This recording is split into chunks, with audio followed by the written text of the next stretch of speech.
Welcome to season 2 of Little Warriors. I'm your host, Rebecca Horan, and on episode 9, I'm chatting to Georgy Dillon. Georgy is a PT. She's a pregnancy and postnatal exercise specialist. Online and in-person options are all available, and she's a mum to 3 kids. Georgy is incredible with what she does for women during pregnancy and afterwards. I hope you enjoy this chat.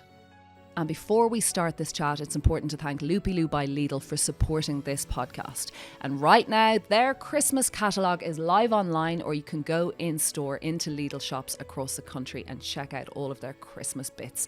You can get your Christmas dinner sorted in a Lidl shop. Their decor is incredible. Their wreaths are so beautiful. Toys for gifting. You can build a gingerbread house with your children from what they sell, and their mince pies are gorgeous. So the Christmas catalogue is live now, or get in to your local Lidl store. I think we've had lots of different people in the fitness arena and really excellent people who are training, but you are just getting down to brass tacks. Georgy Dillon, welcome to the pod. Thank you so much for having me, Rebecca. It's such a pleasure to be here. It really is. It's a pleasure to have you. I follow you with interest, and you're a real ray of sunshine. You have a lot of energy, but what you're doing is so vital, because we kind of forget about ourselves and what's going on once we're in the baby making sphere, because it's all about the baby. It is. And I think that is a huge point to hone in on as well, because so often we put so much pressure on being the perfect mum, not that exists, but trying to be the perfect mother, trying to make sure that we do absolutely everything for the child and about the child, and every waking moment is spent with the child, that we forget about who we are and who we were dangerous? Before we were a mum. I think when it comes to that, there's so much research that has come out recently about the importance of not only your physical but your mental health as well. And there was a recent study that came out about how exercising postpartum can massively decrease your likelihood of having things like postpartum depression and anxiety, which is amazing. Like, we all know that exercise releases endorphins, but the amount of people that turn around and say, I never actually get that. You know, we were talking about running earlier, and it's like my mum, she's been running now for years. She still doesn't have that endorphin rush, but she doesn't realize that actually mentally it will be making a massive difference. But also we don't know the fact of doing it, even if you're not on a massive high, the ability to go out and do it is surely enough. That's it. But it's the headspace. Yeah. It's the taking in the fresh air, or if you're not going for a run or a walk, you know, you are completely switching off in your mind and focusing in on something for you, your body and your mind, where you're not mum, you're not being screamed at, you're not being asked to do something, you're not folding laundry, you know, you are your own individual, and you were a person before you were a mother. And it's all about honing in on, you know, doing something for yourself and not losing yourself in the chaos of motherhood. And it doesn't have to be hours of time. It can be short bursts of exercise as you build it into your routine. But do you worry about that for women? Do you feel there is still a lot of, like, as much as we've these great influencers and fitness people, and we've videos, and now you can do things at home, you don't have to join the gym, and we can run, and there's a lot more like free weights, and do you worry that women really do lose themselves in pregnancy and postpartum? Like, there is a little bit of, like, it's just all consuming, and people visit the baby and they bring the cake, and meanwhile you're sitting there going, I can't stand how I look and feel. I'm low. I have no energy. Why am I tired all the time and I can't fit anything? And like we've such a problem in this country of saying I want to lose weight as well, which drives me nuts. Yeah, but we'll definitely come back to that point. I think that one of the most important things that I always, I had my kids a bit earlier than a lot of my friends. So whenever I go and visit my friends who have had kids, the first thing I will do is ask them, Mum, how are you? You know, everyone wants to focus in on the baby. They want to hold the baby, they cuddle it, the smell, the newborn smell. They all love that. But no one ever asks how the mum is. But also, if the mum isn't feeling 100%, they almost feel like they can't say it. They want to love every minute, but let's be honest, you cannot love every minute. Like, it's back to school week this week, and I have had probably more. I can't believe you're here. Like, I know. I don't know how I made it here. Like, I'm just like, she's getting coffee and Angelina's and she's popping up, but it's that window, and you're like, my husband's taking over. It's the same juggle as I'm at this week, but it's great you're here. Yeah, but it's such a stressful time, and I think we often can lose ourselves in it. And I was having a chat with my husband on Monday, and I said, I just need half an hour to myself. I just need it. And I verbalized it, because, you know, I am enjoying seeing my kids integrating into new schools and crashes. It is fun, but it's all consuming as well. It's so overwhelming. It is. The parents at the gate, you're trying to get to know new faces. Yeah. You're trying to make sure you're there on time. There's a ton of WhatsApp groups, scheduling, you're booking activities, you're paying for them on Revolut, you're there's a lot of admin, right? So much. And new logistics and new places. Like we've got, thankfully, 2 now finally for the first time in one place, but I'm finding it a lot. And you're correct, just saying, like I said to my husband yesterday, I need to gym tomorrow because you had this late meeting. He goes, cool. And I said, great. And I wanted to get my steps in. And he's like, great. Because we both know if we don't do that, we're fucked. Yeah, no, but that's it. Also, you end up surviving. You're not You're a living team. on a... Yeah, and like you're just coexisting in a space. And obviously that's such a beautiful... Yeah. You're coexisting as flatmates in a space where you're both completely fucked. You just happen to have something in common, which is 3 children, in my case. But there are many mums out there who do it alone, or their husbands will travel, or their partners are traveling all the time, or they're away and they are completely on their own. And it's something that I always say is, find your tribe. I know it's one of those sayings that keeps being thrown around at the moment, but I'm like, you've got to remember that friends are friends for a reason. Like we raise our kids together, and I have friends, very close friends, neighbors, who I could say, look, would you mind if I throw my kids in with yours just for 10 minutes while I get this call out the way or something? And it's like, it's about leaning on other people and not trying to do everything yourself. Dr. Coleman Octor was on some talk with me yesterday, and he was saying we're the loneliest generation of parents ever. Yeah, and we doesn't surprise me. Yeah, because of tech. And I said, why? And he goes, because you can put a photo up of your daughter and you'll get 300 likes and it's all great, but you can't ask someone to go to the chemist to get a prescription for mastitis because you'd feel embarrassed or like you're... And I listened to that and I was like, whoa. And he goes, that burdening of people, that anxiety of asking for help, the pretending, the masking, everything's great. And I love that. It's like, can someone take my kids? So for 30 minutes, I can even just do a walk, or I can actually just lie down, or I can have, but it's essential to our mental health. It is. And like going back to what we were saying at the beginning about the fact that we feel we have to do it all. And I've always said with my husband, I'm like, we are a team, we do this together. And from the get-go, I have said, I need my space, you need yours. And I speak to so many mums who are like, oh, my husband goes to the gym every morning. I'm like, okay, so you deserve that time too. He or she is there as well. It's like they are part of the parenthood. And I think sometimes, because obviously we have maternity leave, and it's not a holiday. A lot of partners think it is.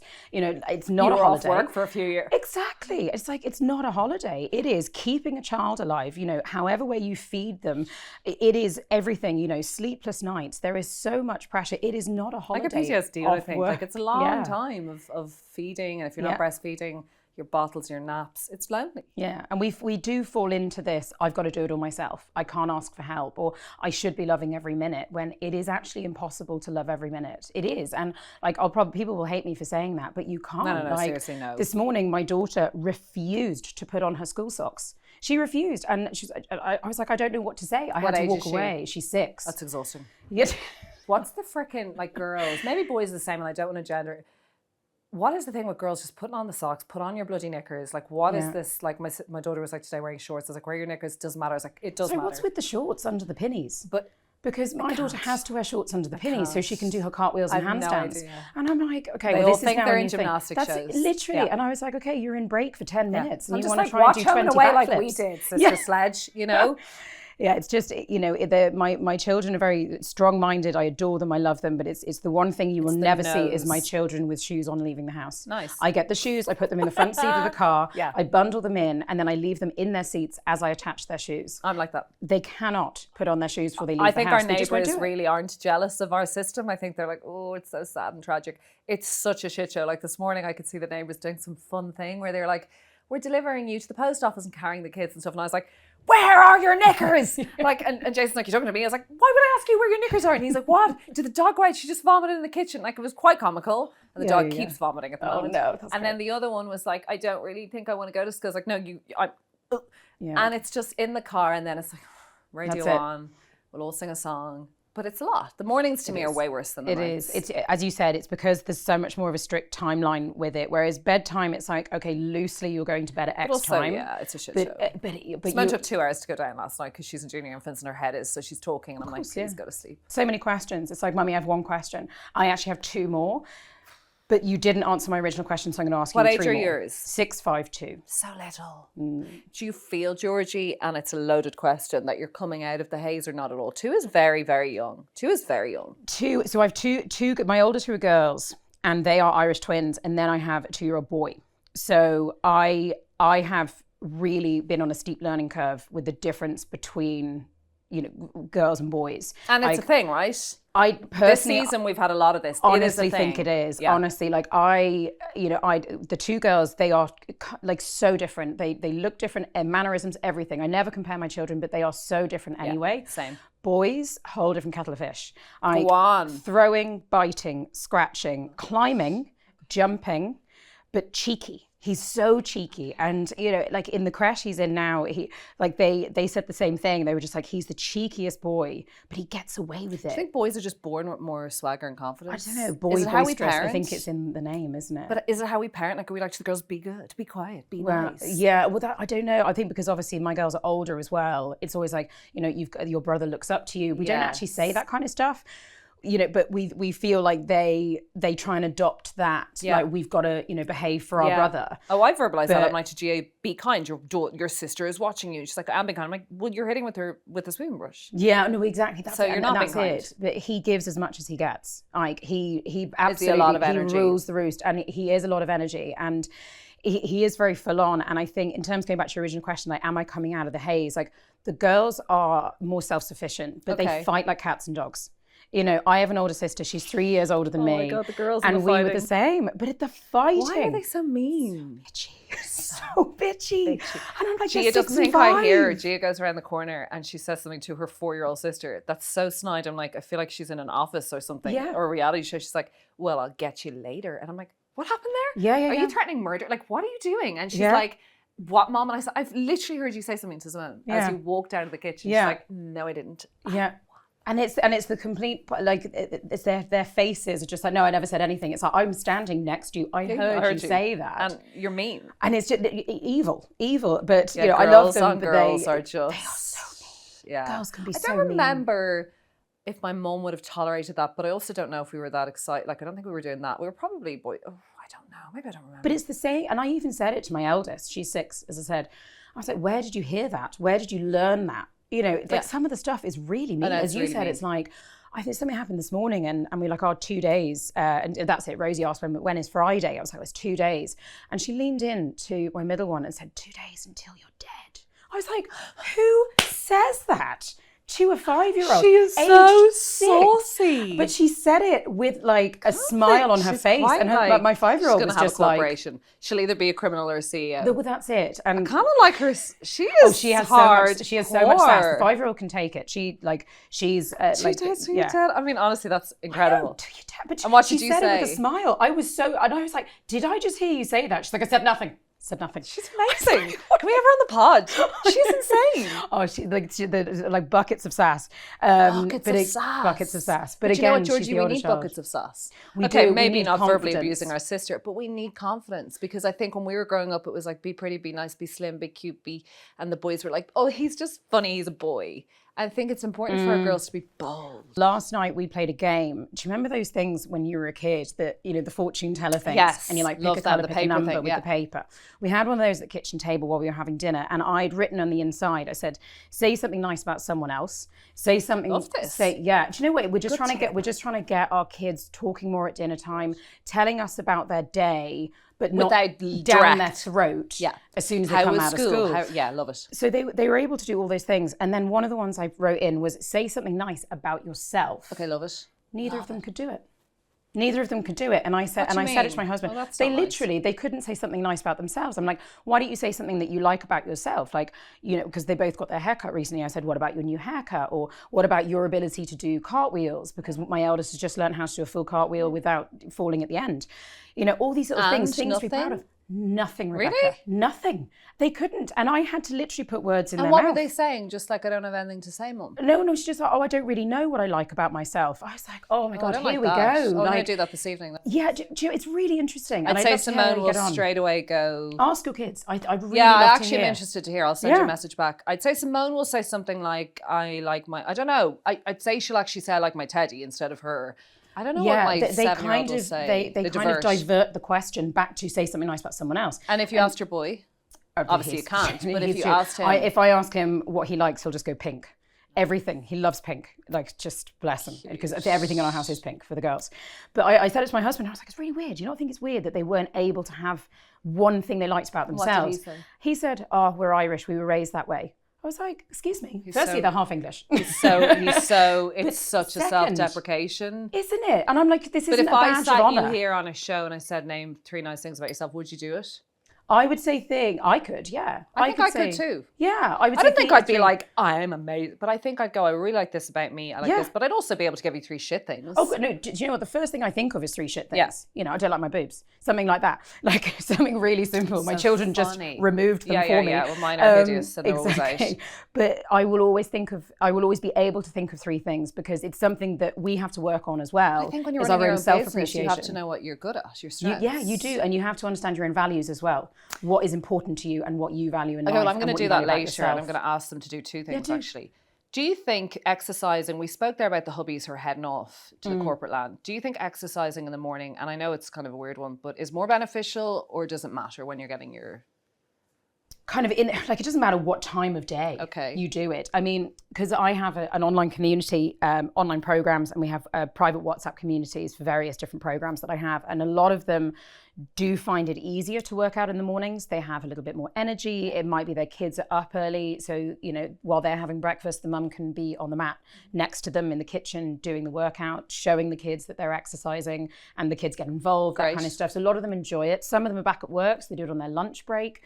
I do find that, you know, commitment levels weaken towards the end of the day because we all get tired, you know, that 4 o'clock lull. The excuses. So in terms of what time of day you do it, I don't think that has a huge difference. However, something that we always do hear the mum saying is that they have more energy for the day when they do it first thing in the morning. Now, that isn't possible. So if you are in the, you know, the absolute horrors and you've had no sleep whatsoever, for someone to turn around and be like, oh yeah, exercise in the morning, it's a little bit easier. If you've had boobs out all night cluster feeding, or bottles and up and down the stairs, or a shit show, the thought of physically moving your wobbly tummy and your boobies, like I remember it, I was like, I just need to move. And what I did is start myself with my walk because that was so beneficial. Then I did a bit of a sauna. Then I started to go, okay, I can go back into the gym again. And then I was like, okay, cross trainer, at least I'm not really trying to do weight. It's just the steps, isn't it? Well, yeah, I was literally about to say that. Get outside, get some fresh air. I said a lot of people feel like exercise has to be a really sweaty in lycra, workout. Looking hot in the gym. It's not. You don't have to be in snazzy gym clothing. Play paddle, you can do a swim. I can't squeeze myself into leggings. I don't want to. That's uncomfortable. You want to let it hang. I don't exactly. Like, I'd rather be comfy at the gym. Precisely, and it's just. I'm not trying to bone anyone at the gym. It's bizarre to me. Exactly. Like the sexy photos online is fine, and if you're promoting like you brand or you're putting on your gear, I think it's great to look good in yoga. I'm very much at the gym. I'm getting in to do a workout. That's it. Get in, get out, and I don't care how you look. Who sees me? So many of us will follow people, and I'm guilty of it as well. And I had a massive toll on Instagram. That's it. Who are wearing literally sports bras, and good for them. They feel confident in it. You know, I wear them occasionally as well. And the problem is that we're looking at them, and a lot of them, firstly, don't have kids. It is their job to look that way. You know, they are sponsored by a brand to wear those clothes, which is why they live in those clothes. No C-sections, all these weird issues with abs. Why do we not follow people who are in it? Because it's kind of self-sabotage. It is complete self-sabotage. It's like, I'm going to follow them. They're so hot. I want to be them. And then I'm like, Rebecca, you're 20 years older. You've had 2 kids. You've had losses. You've had 2 surgeries. You've had a fallopian tube out. You had surgery at Christmas. You ain't going to be them, but hey, you're fucking brilliant for what you are doing. Exactly. So I do agree. I think we need to remember putting a t-shirt on or a sports bra or whatever the feck we wear, bringing the buggy out or getting someone to take your baba and getting out is the first step. Yeah. How did you get into this incredible space? You were telling me there that you're obviously, look how beautifully posh and British she is. That accent. She voiced me. I was like, she is such a ride.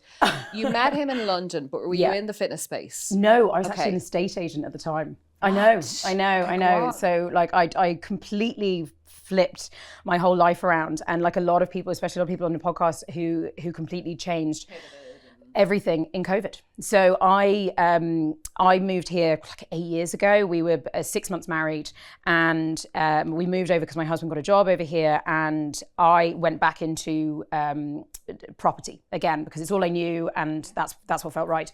I got pregnant a few months later. It took us about a year to get pregnant with my eldest. So obviously when it happened, we were like, oh my God, this is so exciting. We were trying to buy a house. We were living with my mother-in-law. It was all very stressful. However, when I was about, I say trimester 2, I started getting really bad lower back pain, pelvic girdle pain, And obviously anyone who's had it, or like anyone who's had a baby will have heard of it if they don't had it, because it's so common. And I went to my GP and she said, oh yeah, it's just part of pregnancy, just ride it out, So Georgie, knowing women's nothing. health, eh? I know, We're all right? on top but of it. I wasn't recommended to go to a physio, which is literally your vag could be falling apart after your baby, and it's like, should I go to still physio? don't recommend. It'll come back to it. When will it come back to it? Oh, that's normal. Oh, that's part of having a baby. No, you need physio. Like, it's not just fucking. I don't know why the 6-week check, when you go in and they check the baby out and they're not literally saying you need to go and check. You've got, the ab. What did I have? Ab separation. Diastasis, I had definitely issues down there, and it's like, someone help me. Yeah, well, someone that's help it. me. So I then struggled. I had terrible water retention. I struggled mentally with how I looked, how I felt. Your body is constantly changing, and it is a beautiful thing, pregnancy. And I was so fortunate to have gone through it 3 times. However, you cannot control how your mind talks to you when you see yourself in the mirror and how you're feeling. And when someone tells you, oh, that's just part of pregnancy, I'm like, sorry, what? So I have this for another 6 months.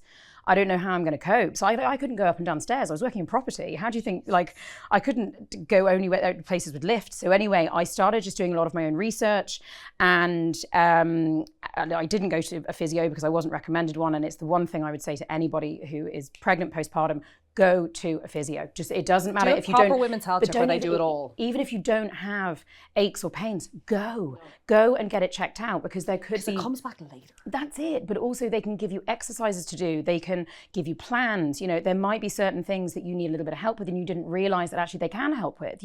Things like incontinence, urgency, like, oh, I sneeze and a little bit of pee comes out, and it's like, okay, that's common, but it's not normal. Yeah, it's not normal. You don't have to live I with totally that. agree with you. It's common, but it's not normal. We're not meant to piss ourselves just because we've had kids. We're not meant to look like shit all the time. We're not meant to feel like shit. There's a lot that can be done, like the wonderful Glam Shamrock was on about scarring for C-sections. Work, Emma Empowered does it online. Like, we need to empower ourselves, because ain't no one else going to do it. So I love that you were like, I'm going to go research. Yeah, so I started doing loads of research, and then I had my daughter, and then 8 months later I was pregnant with my second.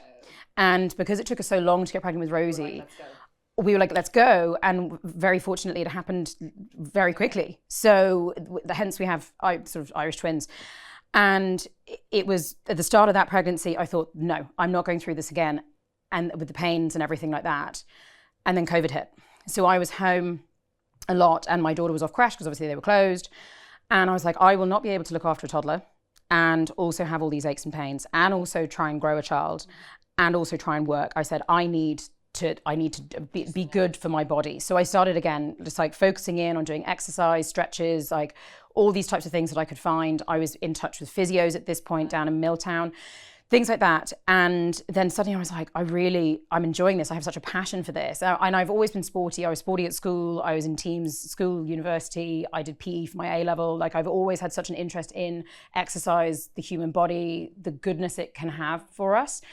So I then kind of went one step further, and when my daughter was born in July of COVID, 4 months later, I went and trained as a PT, which is so exciting, and then followed on and did 5 more. Elite in Blackrock. Did you love it? I loved it. It was amazing. Is it hardcore? It's intense in the sense that there's so much to learn. However, is it intimidating? Do you feel like you go in and you have to be some fitness influencer, or did you just go in and go, I just want to learn everything there is to know? I just want to learn everything there is to know. No, I put no pressure on myself to even be on Instagram. Genuinely, I put no. Yeah. I was like, I don't want to be a social media. I actually want to keep a little bit more of like a manageable network, because I don't think I could cope with the demands of it. I have 3 kids, and I hate them seeing me on my phone. So I try and be off my phone. Me for my career yesterday, I was doing stuff after an event, and I was like, they just see me on my, I don't want to be just feeding the beast all the time. That's it, exactly. But you can become obsessed with it. So I was like, no, I'm going to do this for myself. I have. Well done. That's so cool. Yeah, but the other thing is as well, this during is also COVID, a really good tip, as well as her being incredible helping us with our bodies. You can change your mind. You can change your life. Like Georgie had 100%. Baba's at home. She was in a different country. As much as she felt at home here, it's a new country. She had a career. That was her trajectory. It was going to be in property. She was a corporate gal. And then suddenly she's like, training, going up and learning and sitting at night and reading the books and researching. to help other women, but also because you loved it. I did, and that I think that was the other thing. So this is amazing, because I've recently got out on my own. I think we sometimes as women are so scared of our own shadows. You can do it, and if you fail, it is also okay. Yeah, well, that's it. I was 31 when I did a complete career flip with I'm two 40. kids. You know, 10 years on you, Georgie. But again, it's like, you know, I hear people doing these career flips at all ages, and I think it's so important to follow something you're passionate about. Like, I enjoyed property, small little life, but this to me is a passion. And I think the other thing that I wanted to create was a community, because we were saying it at the beginning, like motherhood can be lonely, and we wear it as like a badge that we're like, you know, I will do everything myself. And it's like, actually, no, we need to find that community. We need to find other people who we can discuss these things with, who we can say, I had a shit night. I am really finding this difficult. I can't have sex with my husband. I'm really sore. I'm weeing when I do the trampoline with the kids. That's it. Why you need can't to be able we to discuss say this stuff? precisely. So finding your community. So something that I wanted to create along with giving exercise advice to women is communities, be it online, because I have women from all over Ireland, all over the UK in my online programs. And they all talk from all over, you know, the UK and Ireland. Like, it's amazing. And I love it because they are a community, even though none of them know each other from Adam, they are a community. And I think it's wonderful because they all talk about how tired they are. One mum this morning was saying she was up at 5, so decided to just pop, you know, because her daughter was up, pop the mat on the floor, did a workout with her baby next to her. And there it is, 7 o'clock, the rest of the house wakes up and she's already done her workout for the day, because she was like, I knew I could then put it on the group. And loads of mums were like, well done, you're an inspiration. I was like, that is a community. And I have it with my in-person classes as well. I have a local boot camp in Terranure Village. What are you mostly helping with though, Georgie? Like, I know you're badass, brilliant PT, but like, what are the things? Have you got 5 pillars that you're helping women with? 5 pillars. Is it about like, I want to lose weight, I want to tone up, I want to get fit, or are the things to do with the physical? Like, go on, what are the main things? So the one thing I will always say is I'm more about strong, not skinny. So I don't focus on the aesthetics. For a lot of women, the aesthetics is the focus. And I try and almost change their mindset. Like, if I came to you, I've had my bab, and I'm like, oh, Georgie, I want to lose a stone, but I also do want to get strong, but I want to lose a stone. That's really like, I really want to lose a stone. I've got a wedding. And you're like to me, okay, but what we're going to do is just work out. We're going to go through a regime, and you will find that you will adopt healthier I think that's habits. Because for a lot of people, the last time they were at, you know, what they would see as their ideal is, say, something like their wedding day. Oh my God. Or it would have been someone else's wedding, or when they were a bridesmaid. I was like, okay, cool. Did you have kids then? No. Okay. Were you 10 years younger? Yes, I was. Okay, cool. Could you go to the gym at any time in the day around your work schedule? Yes, I could. Okay. Did you eat a rice cake probably all day? Yeah. Exactly. Like, you lived off cottage cheese. Disordered eating and all Precisely. But now you have a baby who could be feeding literally off you, but you aren't sleeping, so your sleep is affected, which affects your hormone balance, which can affect things like fat retention and cortisol levels. Cortisol levels from the stress of it all as well. A bloat bag, yeah. Well, that's it. And but we're now managing all these different things, and I think for me, what I strip it all bare and say, okay, forget about what you did before, forget about what you lifted, when you lifted, how long you were lifting for in terms of like an hour-long session or this, that, and the other. Start with 10 minutes. Just do 10 minutes of breathing, mobility. Like, I have mums like, I've been lifting for 15 years, you know, I don't want to do any of this breathing shit, it's boring. And I'm like, okay, cool, do it. And I had a message from a mum the other day, she's like, 15 years of lifting, and I am humbled by the fact I didn't know how to breathe into different zones of my body. And I said, there you go. She goes, I am blown away by how much I can achieve in 10, 15 minutes. But also, nothing works if you go in it the wrong way. I could do a 40-minute workout and sweat my balls off and be like, 500 calories. Yeah. But I could be doing so the wrong things for me, and the lack of rest, recuperation, and breathing means it really hasn't worked. You know what I mean? Yeah, and I when I wasn't a PT after I'd had my first, I did just go back to exercise, and I was like, cool, I'm just going to start running, because no one told me different. No one, like, you know, I didn't have any advice from my GP, I didn't have any advice from my midwives, didn't know about physios, as I've discussed before, and I just went straight back into it, and I did more harm than good, and I ended up with a prolapse, and it wasn't, you know, it wasn't a massive one. The prolapse thing is so shit, because you don't know, and then suddenly you just don't feel nice, or suddenly suddenly this dragging feeling, and you've done you gotta. That's it. And I've Mealtime physio are really good, by the way. There's loads of them in Ireland, but they're really good. Fabulous. There's so many wonderful physios out there. So, but that's just happened to be where I went, and I ended up giving myself prolapse because I didn't know any better. I was like, oh well, I was lifting that before, I'll lift it again. It's like, no, strip it bare. You've got to remember your life has changed. You're still the same person, but you are working in a body that has changed. So if you went in and had knee surgery, you wouldn't get up and go for a run. However, as women, we're like, no, I need to, I have to. Like, I was doing it before, so I'll be fine. Punishing. And it's like, why would you do that? No, you would, my dad had it recently and he had something like 5 weeks of physio before he even went for, a kilometre walk. Yeah. But with women, we don't have that. We're given no instruction. And always. We are, because we always just think, we have to just do it, get out there and do it. No, you've got to strip it bare. Start with the basics. It's boring, I know. So the 10 minutes. 10 minutes. Going back to what you're saying about what you're wearing, so many people are like, right, I need to be in a sports bra. No, you're not going for a run the first time you do exercise. No. You are doing 10 minutes of gentle mobility. Like your back is in pain from the feeding, your neck, you haven't slept properly, like you have tightness in your glutes cramps, and your hips, because not all you're doing, sorry, that sounds awful, but there is very little movement other than carrying, rocking, feeding in those early days. I remember the shoulders. I remember my mum saying, you need to lift, because she said, also stress, also crankiness, also tiredness. I would just sit like this. And my entire posture became very negative. Yep. But also, you're right, it's the squishy bits in your thighs, everything's softer, you've cramps. Yeah. Your body is just going through the hardest. That's it. Like as humans, we are designed to move. And it's amazing how much this space has come on just since I became a PT. So I've been doing it 5 years now. And the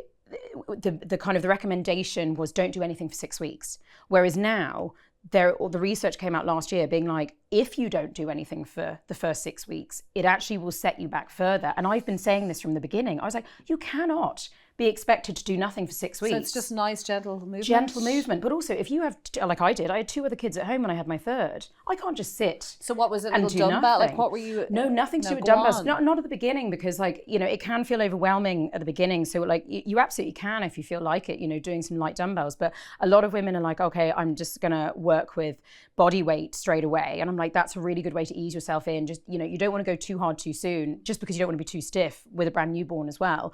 But focusing on things like mobility and what we're saying about the shoulders, posture a little bit as well. But these are all things that you can do, like breathing, pelvic floor exercises, not just squeezes, but relaxation as well. Things like that you can do while you're feeding. You can do that, while you're playing on the mat with your baby. And it's just very gentle. Like I have videos of me, like my husband was in the kitchen cooking dinner, and I have videos of me doing 10 minutes literally in my pajamas and just this like manky feeding top, because surf t-shirt, just a bra if you want. Like it doesn't matter. It doesn't matter what you're wearing in those early stages. Like if you want to go put up a post photo in your Lululemons later, great. But I think you're right. Me just physically going to our lovely fancy gym where there was loads of hot people really intimidated me. And so I thought, I'm going to just succumb to the shit outfits. And actually that really helped, because then I didn't look around and the hair was up, no makeup, and I did it. And now I'm much more confident to wear different things. But we need to just remember, it's not about the aesthetic. It's actually about fixing, sorting, healing. Yeah. But it's about being strong for motherhood. But did you work out through your pregnancies? I did, not in my first, because I was in so much pain. But the irony there is that exercise is often a medicine for things like pelvic girdle pain. Sometimes it isn't, sometimes it will be aggravated. And sometimes you're given bed rest from your doctor, you have to listen. Yeah, that's you absolutely do. Mentally. You absolutely do. So I worked out in my second and my third, and I was generally pain-free. Do you find judgment from people? Like I have friends, and I would have gone and done my little bit of weightlifting, and I would have done my exercise as normal squatting, just keeping everything going, so I didn't kind of come out of my pregnancies. People could be very hard on women who work out during your pregnancy. You're going to hurt your baby will die. Like there's a lot of judgment. Yeah, I see so many of that online. I will never forget when I was pregnant with my second, I moved a chair, like a dining table chair. I lifted it up and moved it from one end of the table to the other. And my dad, you shouldn't be doing that in your state. In your state. We're not sick. I don't, exactly. We're not sick. We're not broken. We're actually creating life, which is kind of incredible. But it's actually the one time in our life we need strength more than anything. Yes. We really do. Like you are growing an entire human being. You're about to then birth said human being, and then you have to lift the buggy. Whenever I train mums, they're like, I have 2 or 3 kgs at home. Is that enough? And I'm like, cool, how big is your baby? They're like, about 10 kgs. I'm like, perfect. Go and get 5 kgs, because that's the same weight as your baby. You can't build strength if you're not lifting heavier than what you're lifting basically all day. My son is 16 kilos and I walk around with him on one hand, buggy in the other, and I open a door with my elbow. So look at this look at this woman. And it's not this whole isn't she so perfect, but you're so beautifully strong. You're putting out such a positive message for women. You're so all-encompassing. You are also with 3, like you're not in here going, I don't have baby's butt, Rebecca, I know everything about women. Like, unfortunately, no, you have to go through it. Like, unfortunately, we have to go through the things in life to really be the best expert in that field. I love what you're doing. You're the first person, like I said, in that arena of helping women in that health space. I think I could have another conversation with you again because there's a lot more to get into. I want to hear about your love story. I want to hear about you coming here and how that's been adapting. And thank you for doing all the work that you're doing with women here. People can get in touch via how? So they can go to my website, which is georgydillonpt.com, or Instagram, which is georgydillon_PT. Okay, and it's a really lovely Instagram. It's really clean feed. It's really accessible, like it's a brilliant Instagram page. And I try and be real. Yeah, you are. Maybe too real but sometimes. I think you're very helpful, and I think we need more of that. And if people don't know about you, like I just, loads of my friends would recommend it, like get on it, start gently, slowly, but start, because it's the not starting that kind of in a year or 2 down the line really affects you up. But it's like any habit, you have to start small. You cannot go in big. No. Otherwise it's not maintainable. But also you don't want to do it then. You're I tried to do a 4K run and I'm never going to do that again. Like, you have to just be gentle. You have to. But it will be frustrating, especially if you were a gym bunny prior to pregnancy, or you weren't able to exercise in pregnancy for whatever reason, you didn't feel well enough, you weren't able. It can be really tough mentally to suddenly be like, I can't even lift a car seat without being in pain. But that it is a gradual process. It's like brushing your teeth. You do it every day as a habit. But it's a small one. So start by doing something small, something that you can build on, and it becomes a daily habit, rather than thinking I have to go in all guns blazing, lifting what I did for an hour-long class, because you'll just exhaust yourself and then you won't want to do it ever again. And when you start seeing those results, guys, it's awesome. Worth it. It feels so good. It is. It's gradual. It's patience. Something I'm not good at is patience. But I'm not good at it either. I can't wait to do my test later on about what my kids love about themselves. Yeah, Georgy Dillon, thank you so much for coming on the podcast. So much for having me, Rebecca. I know this is going to be a big one. Thank you so much. Thank you for having me.